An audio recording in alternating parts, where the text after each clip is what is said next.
This meeting, April 16, 2026 meeting of the Kentucky Commission on Human Rights, to order. First order of business is confirmation quorum and confirmation of public notice. We have a quorum and public notice was sent.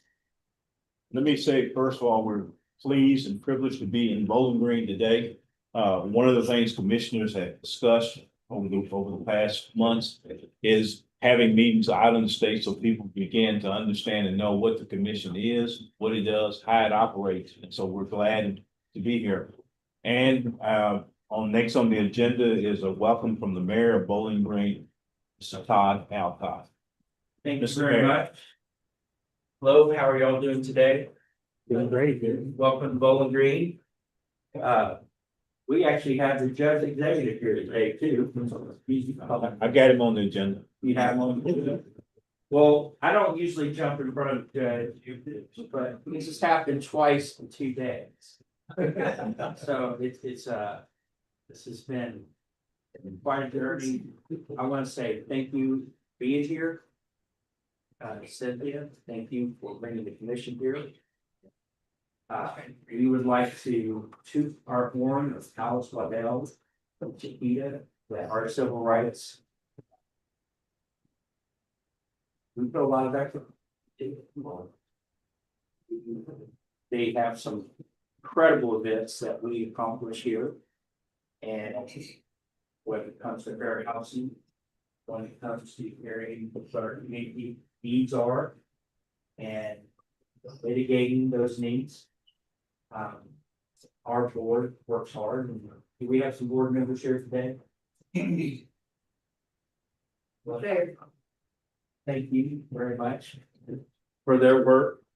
And this is a unique city because we have 45 square miles that sprawls out into our county. The county is the fastest growing in the entire state. The city is the fastest growing in the entire state. And I think what is the testament is how we do it. We don't do it by ourselves. We don't care who gets the credit. We care who gets the win. And that's our community. So as we're celebrating the 250th anniversary of our great nation, this city is established in 1776. And you know, there are some unique things that happen that are special. And the thing is that we're collaborative. We don't do anything unless it supports our community and the growth. But what's most important is the quality of life that we provide. And so if you look across our community, we're about 14% of us are from international community, which is quite unique for a little town, you know, Kentucky. But 14%, that's not normal. What's not normal is that we actually have, you know, that collaboration is through our university, it's through our business partners, it's through our county, our city, it's through our chamber of commerce, and that is a team. That's a united team. And we have about 30 different boards within our city and our county. Our planning in our city, planning and zoning is one. And our small city, we actually have 4 small cities in one county. They are all one. They all have one unique board that serves us. So as the mayor of Bowling Green, I get to represent a city commissioner form of government, or we have a city manager that runs our city, and that's Jeff Meisel and his team. We're just under 600 employees. We have a couple endeavors in play right now. One of those endeavors is that we're getting ready to build a new city hall for our city as we're expanding. Something else that you may have heard, we have this riverfront development. We have over 800 acres of parks within our community. And the riverfront development is where Bowling Green actually began. And we may have heard, but the legislative session that ended yesterday just gave us $16 million additional for this about $50 million fund that we're building. And this park is quite special. It's quite unique because it is where the city began, but it will have access actually to the river for whitewater development.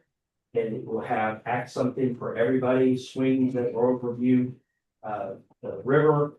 It'll have access to the river, it'll have trails, it will have playgrounds. And, you know, kind of going back to how we're a collaborative community, we listen to the community. And it was our number one initiative. You may have heard, you'll hear just some brief about what BG could be. It was one of the biggest endeavors, and I don't want to steal the judge's thunder, but we want to welcome you here, and we want to thank you for coming to Bowling Green to bring the Human Rights Commission outside of the entire state. So thank you. Well, thank you, Mr. Mayor.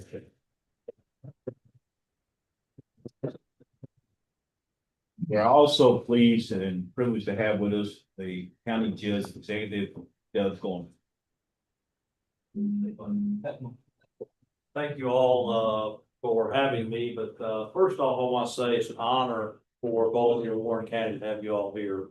So Chairman Burris and the board, first, let me share with you, many people serve on boards, so it doesn't go unnoticed to me that you're volunteering your time to make a difference in our Commonwealth. And the important work that you do, don't ever let that go unnoticed. It's something that's very important. And to Ms. Fox, Executive Director, thank you for the work that you're doing to improve this entire Commonwealth for everyone. So we appreciate that. One thing I love about our community, one of many things. And by the way, do you have like a long-term lease in Louisville? I promise you, we can find a place for you down here. You might as well have your meetings here from now on. One thing I love about this community, you can see this sort of young people. Here's what I know about our community. Your last name has no bearing on the success you're going to have in our community. I think that's what makes America great, but especially what makes Bowling Green and Warren County great. That's what I want to continue to contribute to. Is we just want to have hardworking people who love their neighbor. There you go. That's how about if we all just did that? So I don't know about issues around the rest of the country and other things like that, things that I can't control, have no control over, other than praying about it. What I can tell you is we can make a difference in this community. Having you all come down here to see that, we hope to have a great impact on future things. And we'd like to be the shining beacon for the rest of the state. But thank goodness, Alice, Sheila, Lisa, thank you for your help in that, for being difference makers in our community. I just want to say on behalf of 150,000 people, welcome to Bowling Green and Warren County. Thank you very much. It's an honor to be with all of you, and we look forward to hearing the things you're going to say too. So Thank you.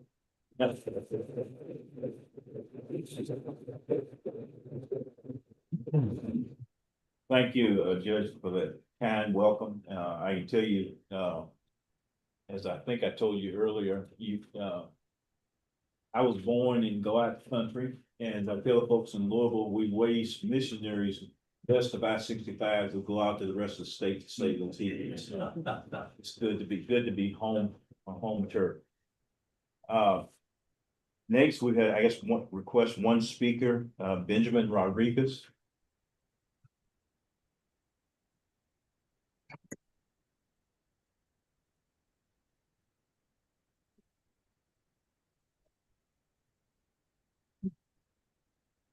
Good afternoon, chairperson, commissioners, staff, and members of the community. My name is Benjamin Rodriguez, and I'm speaking today as a volunteer and community member here in Bowling Green. I want to thank the Kentucky Commission on Human Rights for holding this meeting in our city and for taking the time to hear directly from the people who live and work here. Bowling Green is a growing and diverse community. Over the past several years, our city has welcomed families from many different backgrounds and cultures. This diversity makes our community stronger, but it also means that many people are still learning about their rights and have to navigate systems that may be new to them. As someone who works closely with community members, I often see situations where people are unsure about what to do if they believe they have been treated unfairly. Many residents do not know that the Kentucky Commission on Human Rights exists, or that there are protections under Kentucky law against discrimination in employment, housing, and public accommodations. Sometimes people are hesitant to speak up because they are afraid, because of language barriers, or because they simply do not know where to go for help. This is why outreach and education are so important. The Kentucky Commission on Human Rights has the ability to make a meaningful difference in communities like Bowling Green by helping ensure that residents understand their rights and that employers, housing providers, and businesses understand their responsibilities. Continued outreach, community education, and partnerships with local organizations can help close the gap between the protections that exist under the law and the people who need to know about them. Bowling Green is a community that values fairness, respect, and opportunity. By continuing to engage with communities like ours, the Commission helps ensure that those values are reflected in everyday life for all residents. Thank you for the work that you do across the Commonwealth, and thank you for listening to the voices of our community today.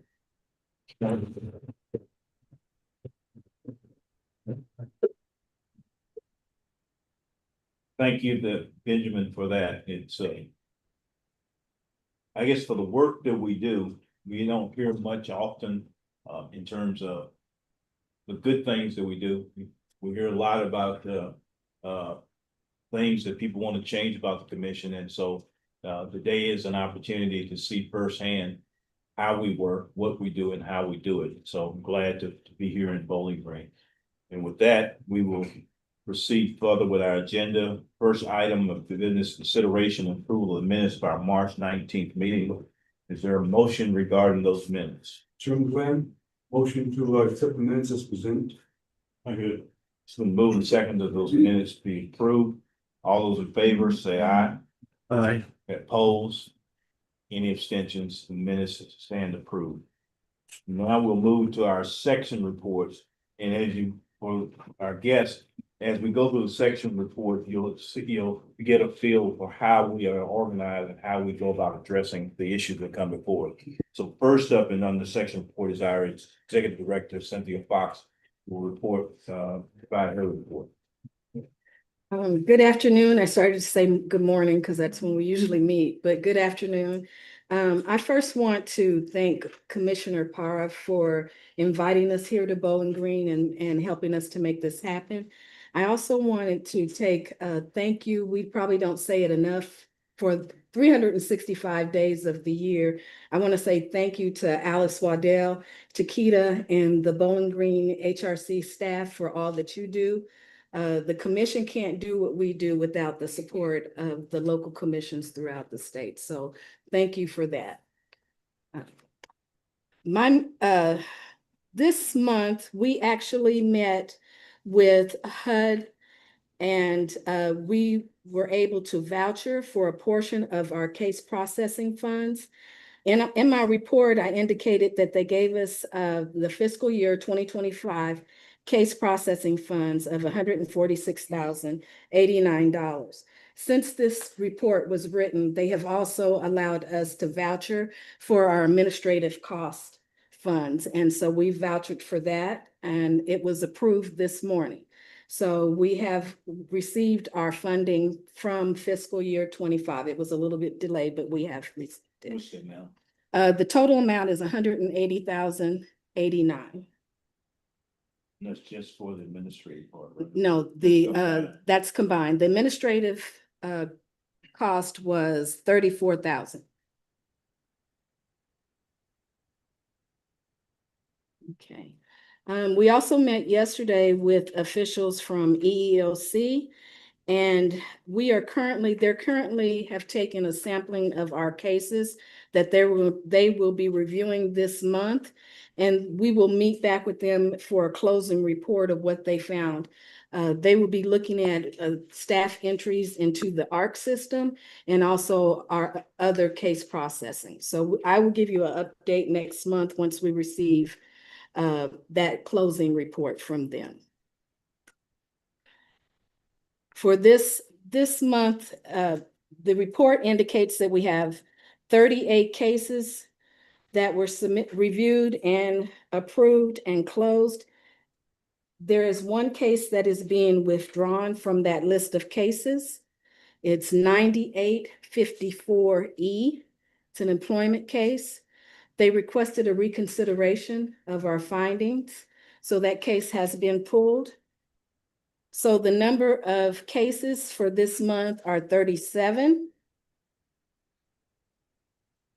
Of those 37, 19 were employment cases, 15 were housing cases, and 3 were public accommodation cases. Of the 19 employment cases, 17 were no probable cause, 1 was withdrawn with settlement, and 1 was withdrawn without settlement. Of the 15 housing cases, 14 were no probable cause, and 1 was a conciliation. And then there were 3 public accommodation cases, and all 3 were no probable cause cases.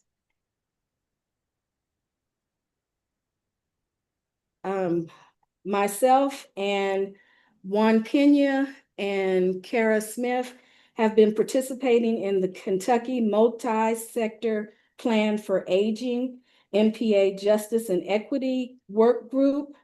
They are coming together to try to come up with resources for our aging community and the people that we serve.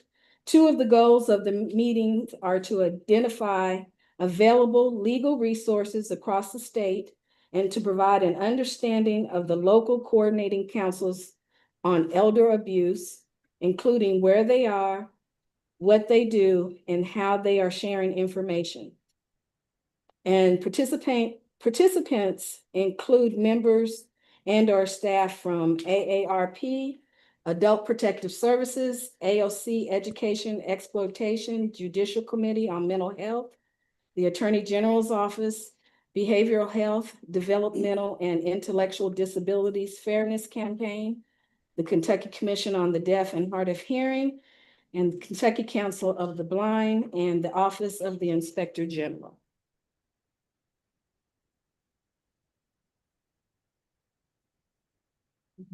Staff also participated, staff from our enforcement unit and our intake unit, as well as myself and Juan Pena. We participated with the Louisville Human Relations Commission and the Lexington Human Rights Commission for a meetup, and it went very well. We met on the 30th of March just to discuss best practices and ways to address issues that are within our communities. And so we will continue to do that throughout the year. And I'm going to save the Hall of Fame information for Juan. Does anyone have any questions about my report? Any questions for Cynthia? Hearing none, we'll move on to budget and personnel. Brandon. Good morning. Good morning, Commissioner Henry online. Thank you for having some Bowling Green. You have my report. I'll draw your attention to a couple things. While we have completed the drawdown and the deposit for the case processing funds, it wasn't finalized with Treasury until April 1st, so it's not included in the cash balance figures below for HUD. And we haven't done the deposit yet for the $34,000 that got approved today. So those will be reflected in next month's report. The budget was passed the last minute. I believe, I don't guess the governor signed it. I guess he used some line item vetoes, which were then overridden. So it is final. These numbers are final. And slight reduction. Still something we're comfortable working with. So if you have any questions, I'd be more than happy to deal them at this time. Question for Brandon. So I have, hearing none, I have 2. The 2% raise, is that in a pool or is it per employee? It is per employee. Okay, so it's across the board. Yeah, effective July 1st. Okay. And then my second one was, I guess in the second year of the biennium, the reduction, trying to figure out where they did the reduction. Yeah, I'm a little curious. I can't really see under the hood, so how they came up with that numbers. I believe it's probably related to the reduction plan we submitted in April, which the last they told us, we talked about this last time, still in draft form. We have never had a decrease in our allotments this year, and we just started in the fourth quarter, so I'm not exactly sure where the reduction came from or how they determined that number. Any other question, anyone else? Thank you, Brandon. Move to enforcement, segment. Good afternoon, Commonwealth of Kentucky, Bowling Green, Kentucky, and Western Kentucky Universities. I took this time to rep my alma mater. I had to represent. I'm saying. Anybody heard the name? That's what I'm talking about. All right, now my report. My report, you have it before you. We're getting cases down in housing. We're in some cases that are actually that have been closed are not represented on here because it's after I've submitted this report. So we're getting cases down in housing, and we're also getting cases down in housing, and I see that continuing to decline rapidly the next time you see this report, folks, as far as housing goes. Employment, there are some cases that were turned in that went high in KCH that would lower the report next month, but we do have a plan and we are working to get KCH down in employment and public accommodation. Working with the staff to do so, talking with legal, and doing everything we can to get that KCH down ASAP in housing and public accommodation. If you look at the numbers regarding EEOC, we're more than halfway, it looks like number wise. And I see that us meeting the 150. I see us meeting that well before September 31st. So I see us meeting that just based on the trajectories you see before you. And there are cases on my desk right now that's not included in this, and the cases that with the 14-day period for reconsideration that are not included in this. So I see us well into that, meeting that number. In their cases, once again, even with employment, we're working to get those down and working with staff to make sure you get those down. I want to get cases down. The goal is by the end of this year, at what I would call a reasonable and comfortable level of case age and public accommodation and employment. Once again, disability is the highest we see as far as not just only in enforcement, not what takes place in legal, only in enforcement. Disability is still what we see. That's the highest number of cases we get as far as discrimination in housing, altogether, housing, public accommodation, and employment. But outside of that, I have any questions? Explain in more detail what the enforcement staff does and talk about the areas where it is. You talked about the numbers, tell them what those areas are. Okay, so we have 4 staff that do employment investigations. We have 2 staff that do solely housing. And out of the 4 staff right now, 2 do public accommodation as well. That was spread to all 4 eventually doing public accommodation. Each one now it goes through intake. I can't speak on intake. I can't speak on intake. But when it gets to investigation, we start playing it. We look over the facts, we get the response, kind of give you a summary. I need longer to really get down in the weeds of how the investigation goes and what to expect in the investigation. But we get it, we look over, we get the response, we respond it, we get the documentation from the complainant, give the complainant time to report what the respondent says, we get everything in there, we let the investigation reveal what's going on. We are impartial, so we don't have a feeling toward the case. We are impartial, we're looking at it based on the facts only, not based on how we feel. We're not advocates, any of that. So I want to be clear about that. We're investigating based on the evidence that is revealed through the investigation. And then you go to my pet one, is what's the largest area of complaints that we receive? Disability. It's the largest we receive in enforcement. Now, I always make a disclaimer that I can't speak for what goes into legal. As far as what legal does, I only count what we close in enforcement. If the case is probable cause, I'm not counting those numbers. I'm only counting numbers that close in the enforcement branch, either no probable cause, administrative closure, which is a withdrawal of settlement, withdrawal without settlement, a person withdrawing to receive a notice to sue, or it's a conciliation, which when the 2 parties come together and agree on whatever they agree on, some type of resolution. Those are the cases that close in enforcement. Probable cause does not close in enforcement, that closes in legal. So I don't count those kind of cases. And I had him do that because I think there's a large misconception across the state that most of the cases we deal with are based on race, and they're not. It's based on disability. There is a growing population of disabled folks in the Commonwealth, and there are some issues that we're moving to address. Later on in this meeting, we will actually adopt a resolution relating to disability and asking our state legislature to address some of the issues and problems that we're seeing there. So the Kentucky Commission does more than deal with race. So just want to make sure that. Any questions for Cedric? Okay, thank you. And we move to one, which is education, outreach, and intake. Good afternoon, commissioners.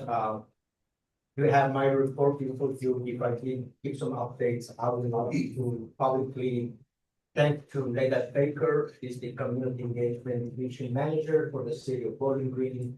She's a long time partner for the Kentucky Western Mission. She has participated in our events in Louisville, the short video, and here. Thank you, Leda, for that work, making this event possible. Just for the benefit of the public, so I'm the supervisor of the education, outreach, and intake unit. So there's two roles.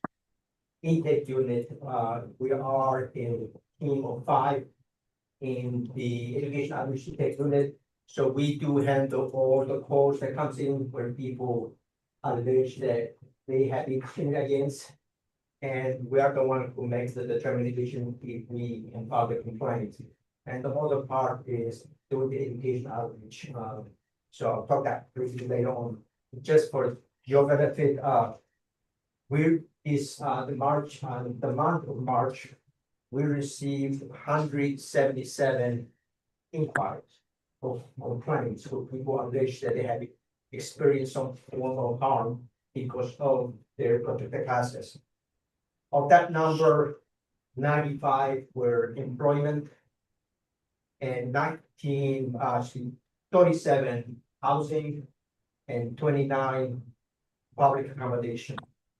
The staff was able to prepare 40 complaints. In other words, the staff were able to establish jurisdiction for us to move forward and file the complaint of discrimination on behalf of the accrued parties. Now, an update of a few events. In my last report, I mentioned that we're going to unveil the first poster called The Great Newcomer Kentuckians. The time has been confirmed. It's going to be at 6 p.m. in Louisville. In your report, it has the address and the name of the event. That's going to be in partnership with the Louisville Hispanic Chamber of Commerce, and they expect about 300 people. So we look forward to unveil that poster to honor Mr. Ben Ruiz, who passed away 2 years ago. He advocated for the immigrant and refugee communities in Louisville and other parts of the state. Also, it has been confirmed that we're going to unveil a poster. This is the gallery of very large Kentucky posters for the public. This is a posters that the Kentucky West Commission have been unveiling since since the 1970s, and these posters is to help recognize and the Black African community civil rights leaders who have contributed to advance civil rights and recognize their work, and also include their work to be taught in public schools. So on May the 30th, we're gonna unveil a poster to honor Miss Alberta Ordeo Jones. She was an attorney, and again, I will be more happy to share more information, but I just want to point that out. Also, we're still working hard to receive nomination for the 2026 Kentucky Civil Rights Hall of Fame. I brought some nomination forms, and I encourage the audience to grab a form and nominate your leader. civil rights leaders and who you like to have nominated and inducted to the Kentucky Civil Rights Hall of Fame. In our last commission meeting, Commissioner Levin suggested to prepare a resolution to honor, recognize the contribution of the disability community across the state. So Chair, at your pleasure, we have a copy of the resolution. I got it further down on my agenda. Okay. But we have to take any questions. Any questions for Juan? Yes. I've mentioned this before, but I'm not sure Juan would be the one to answer this. Where are we on the movement of the online presence, like Facebook and all these other things? I know we had an issue at the beginning where we don't have access to it, I remember, but where are we on that? We do have an active Facebook page right now that Maria keeps track of that and she adds information and she reviews it. And she also does our webpage. Have those been updated? Because The webpage needs to be updated in that there's some information that needs to be removed from that. and in regards to Facebook and all those things, are those being actualized? Yes, And how long does that, like, how often do you guys do that? Not that often currently. Not that often. There's some more information that will need to be added. Uh-huh. But definitely on the other page. If there are certain events that we do around our own cities, would it be appropriate to just send that information to her through Yes. email? yes, or Okay. me. Okay, And I'll make sure that she gets it and we'll include it on Facebook and on the webpage. okay, perfect. So then that's not an issue anymore. We have access to all of that. The training today, civil rights training is not gonna be televised. No, it's not. That's after and later this afternoon. Is it this evening? Yes. Is it televised one? Is it being recorded? For the training this evening, Mm-hmm. I don't know, I would not know, I don't think so, yes. But I failed to mention that April is known as the Fair Housing Month. So the Kentucky Commission makes an effort, additional efforts to increase awareness about the fair housing laws for the state. As we speak, we have one of our staff doing a presentation in Paducah. And this evening, we're gonna touch briefly about the fair housing laws.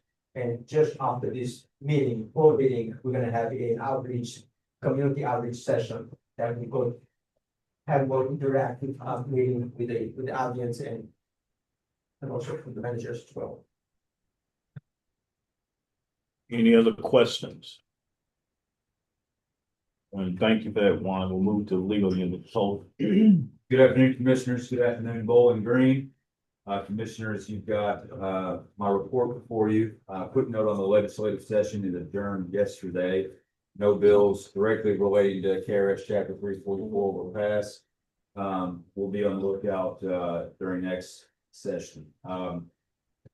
Outside of the report, so tell them what was introduced and then we went to battle with. well, there's several introduced, one in particular, that would have changed the way that our commission does the work. It would have removed the adjudicated functions of the commission, which would remove the ability to conduct administrative hearings. I think the position of the commission was that would have created undue barriers to some folks, who wanted to pursue their rights. We worked with them and, at least for now, it has gone by the wayside. So we fully expect similar language and bills next year, but for now, we've avoided any changes. Positive or negative, no changes at all. Outside of the report, I am seeking approval of the conciliation agreement post-cause case. I've emailed it to you. It's 2159H, a housing case. Okay, Canary, it was emailed to everybody. Hope you had a chance to look at it. Is there a motion to approve the conciliation agreement? Been moved there second, moved and second that the conciliation agreement that's sent to us be approved. All those in favor, say aye. Aye. Opposed? Abstentions, that stands approved. That's all I have unless there's questions. You want to do the recall? Oh, right, I had a motion to compel on, I emailed that to you on my chair verse, I need to remand that motion. It's been resolved. Okay. Is there a motion to approve the remand of the compel motion? Motion to. Remand the the compel previous motion. Okay, is there a second? Second. All those in favor, signify by saying aye. Aye. Okay. Anything else, Cole? Not for me. Okay, Thank thank you for that. And then we can, we can move to the resolution regarding, disabilities and statutory language related to disability, so. Okay, so I have asked, administrative specialist, Kara Smith to read the resolution. Be brief, Very quick. not like we did to J. Michael Brown. Okay, it's a Kentucky Commission on Human Rights resolution to incorporate the ADA Amendment Act of 2008 into the Kentucky Civil Rights Act and to adopt laws removing systemic barriers. To all whom these present shall come, whereas the Kentucky Commission on Human Rights recognize the inherent dignity, rights, and contribution of individuals with disabilities and reaffirms its commitment to equal opportunity and non-discrimination. And whereas based on the 2020 census, U.S. Census, individuals with disabilities represent a significant portion of Kentucky's population, which estimates indicating approximately 18.2% of Kentucky's population lives with disability, making disability policies a matter of broad public interest and economic importance. And whereas despite existing protection under the Kentucky Civil Rights Act and the American with Disabilities Act, individuals with disabilities in Kentucky continue to face disparities in employment, income, healthcare access, education, housing, and public accommodation. And whereas workforce participation remains significantly unequal, with employment rates for individuals with disabilities substantially lower than those with ability, approximately 32% versus 75%. Skip to the now therefore. Now therefore, be it resolved, the Kentucky Commission on Human Rights called Kentucky legislation to incorporate the ADA Amendment Act of 2008 into the Kentucky Civil Rights Act and to adopt laws removing systemic barriers to ensure all Kentuckians have the opportunity to fully participate and contribute. Be it finally resolved that a copy of the resolution be presented to the Kentucky legislators, research and for distribution to members of the Kentucky General Assembly and to the General Governor of Kentucky, and also spread upon the minute books of this and dates and Bowling Green, the 16th day of April in the year of our Lord 2026, in the 234th year of the Kentucky Congress. Can I have a motion to adopt the resolution? Motion to adopt the second. Moved and second that the resolution relating to disability amendments be approved. Any further discussion on that?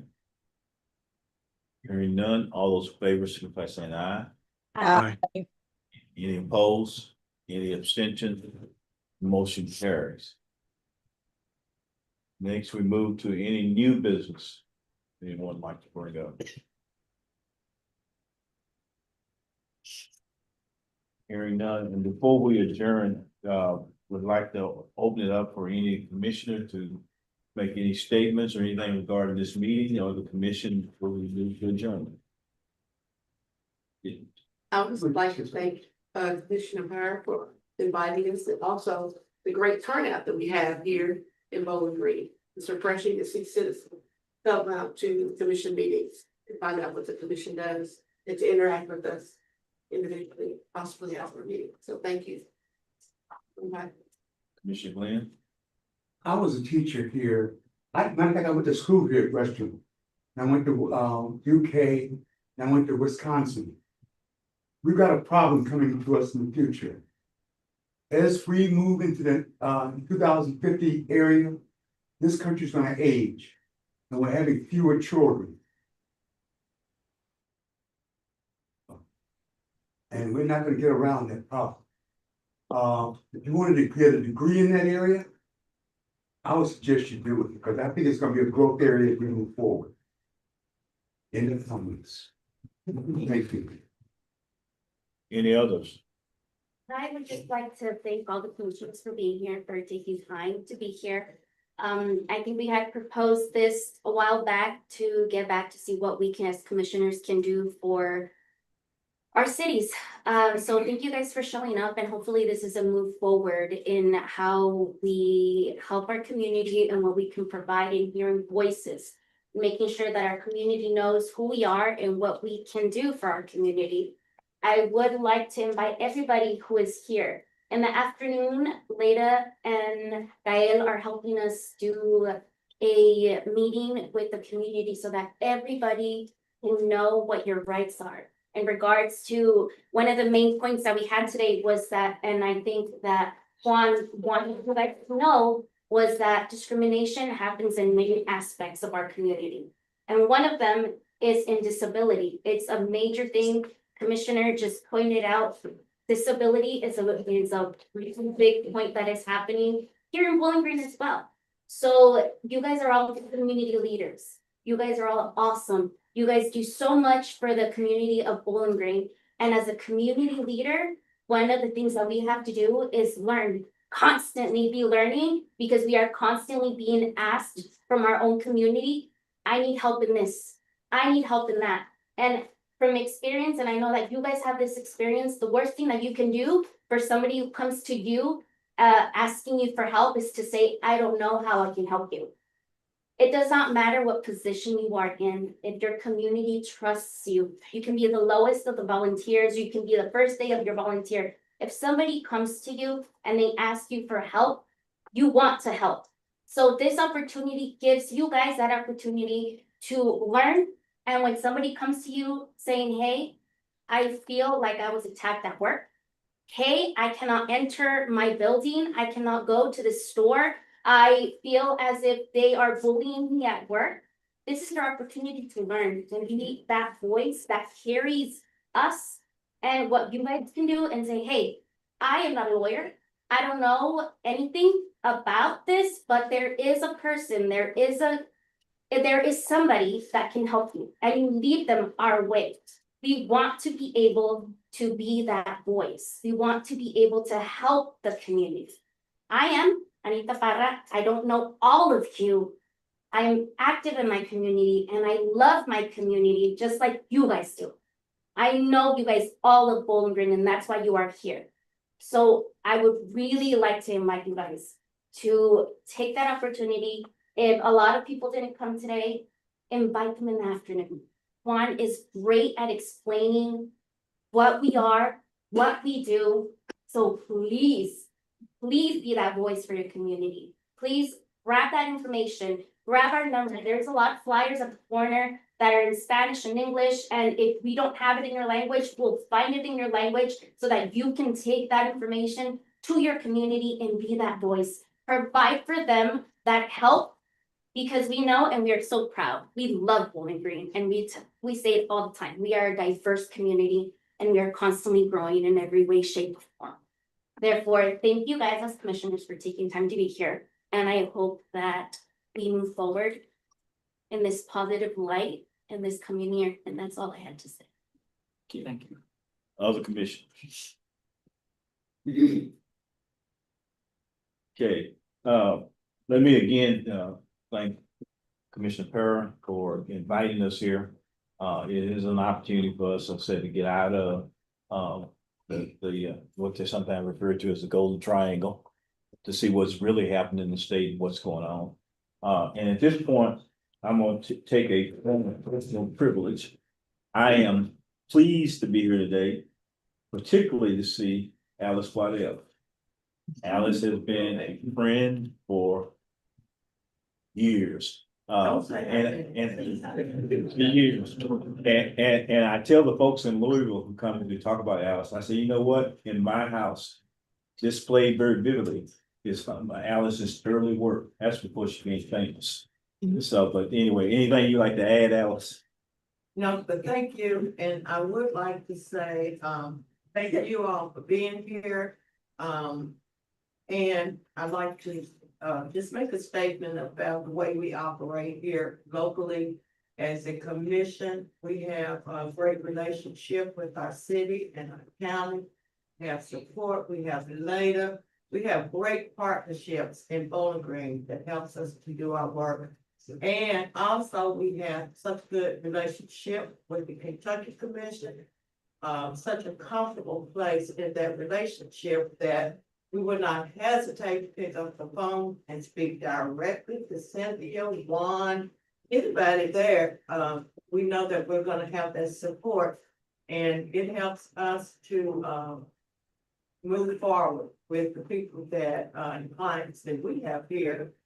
And to always have a clear understanding of our role here and whether we should move forward with you all. We get our education from the assistance of you all so that we can educate people here locally and help them to understand what discrimination is and what discrimination is not. So even if we cannot prove that there's discrimination, we can give a level of comfort and education to people. We have a lot of people that leave our office when we tell them this is not discrimination, but they are happy to understand that they see they've been able to make given knowledge to see what discrimination is and why their situation does not really fit within those boundaries. But we can also direct them in other areas that services may be available for them. So just thank you for being here. Thank you, former Mayor Doug is gone, but we really appreciate your support. I have a wonderful chairperson here, and our fair house and staff house here with y'all, and come back on the 30th to our fair housing event. We will have one. You can hear, we will have some people from here. We will have some people from Lexington and over as well, and our mayor's always with us, so you're welcome to come back. Well, thank you all. It's been good being here, and I know there's additional activities planned after we finish with the commission meeting. Can I have a motion for adjournment? So moved. Is there a second? All those in favor, signify by saying aye. Opposed? We are adjourned. Thank you all, and thank you, Bowling.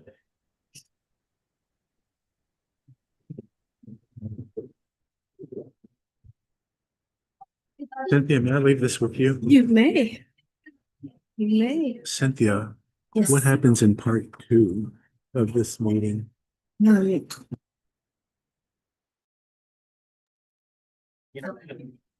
here's your launch. We're gonna have a community outreach session. While you're in your launch, we're gonna invite our commissioners to say a few words and say, and also ask the manager to go more in depth how they work, to help you understand how they operate. And how that be effective, okay? So let's say about 10 minutes, stuff on some speed, then you can start.